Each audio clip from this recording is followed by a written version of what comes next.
آج اے نوجوانوں، اگر دنیا تمہاری تاریخ مٹانے کی کوشش کر رہی ہے تو اس وقت تمہاری ذمہ داری ہے. میں رشیا کی ایک چھوٹی سی کنٹری جہاں قرآن پر پابندی لگا کر تقریباً 70 سال گزر چکے تھے، 60 یا 70 سال سوویت یونین کی لڑائیوں میں، اس سے پہلے جو وہاں کے حالات تھے، مارکسزم، لینن کا جو انقلاب آیا تھا، ریولوشن، کچھ ممالک ایسے سخت اسٹرگل کر چکے ہیں، مسلمانوں کی اذانیں بھی بنتی، قرآن پر پابندی ایسی لگی تھی. ایک ہمارے اس تاریخ کو بیان کرنے والے ایک عالم دین ہے، انہوں نے کہا کہ اس ملک میں جانا ہوا تھا، مسجد نام کی کوئی چیز ہی نہیں تھی. ایک جگہ گئے بازار میں تو لوگوں سے معلوم کیا کہ آج جمعہ ہے، کہیں نماز ہے، تو دکان میں بیٹھا ہوا آدمی ہاتھ پکڑ کر لے گیا، ایک دروازہ کھولا، اس دروازے کے اندر دروازہ، اس کے بعد جانے کے بعد ایک کمرہ ہے، وہاں پر کچھ لوگ نماز پڑھ رہے ہیں. کہا یہاں سخت پابندی ہے، کھلے عام نماز نہیں پڑھ سکتے.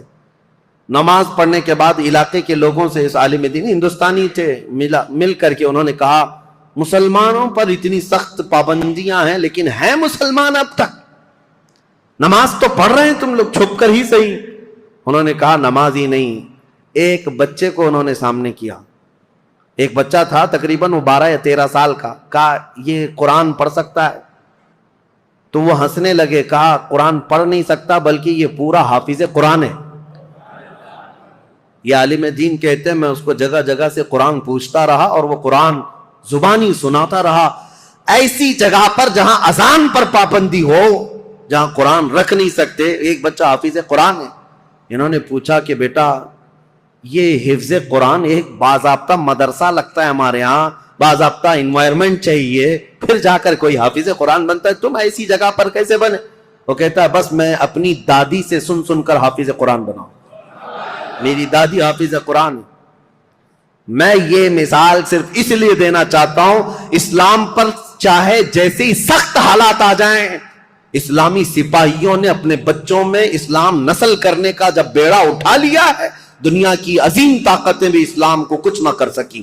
آج وہ ذمہ داری تمہیں اٹھانے کی ضرورت ہے. تم یہ مت دیکھو کہ کہاں کیا بدلا جا رہا ہے سوشل میڈیا پر اور یا اسکولوں کے نصاب میں، سیلیبس میں اور فلموں میں، جو ہمیں فلما کر کے دکھایا جا رہا ہے. لوگ احتجاج کر کے بول رہے ہیں نا کہ اسلام پر ٹارگٹ ہے. 1000 کرنے دو انہیں. یہ آج سول کوڈ کی بات لے کر کے مسلمانوں کے قوانین بدلنے، یہ سب حالات آئیں گے، سخت ترین حالات آئیں گے. ظالموں کو تو اپنا ظلم دکھانا ہی ہے، لیکن اے غیور نوجوانوں تمہاری ذمہ داری ہے، تم اپنے کندھوں پر یہ بیڑا اٹھا لو. ہم دنیا کے درپردہ یا دنیا کے بھروسے پر اپنے بچوں کو نہیں رکھیں گے، ہم اپنے تاریخ کی سچائیاں اپنے بچوں میں منتقل کرتے جائیں گے.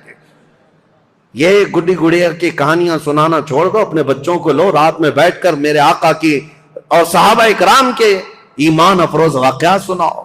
پھر ہمیں کچھ فرق نہیں پڑتا کہ ظالم طاقتیں کیا کیا منصوبے بنا رہی ہیں.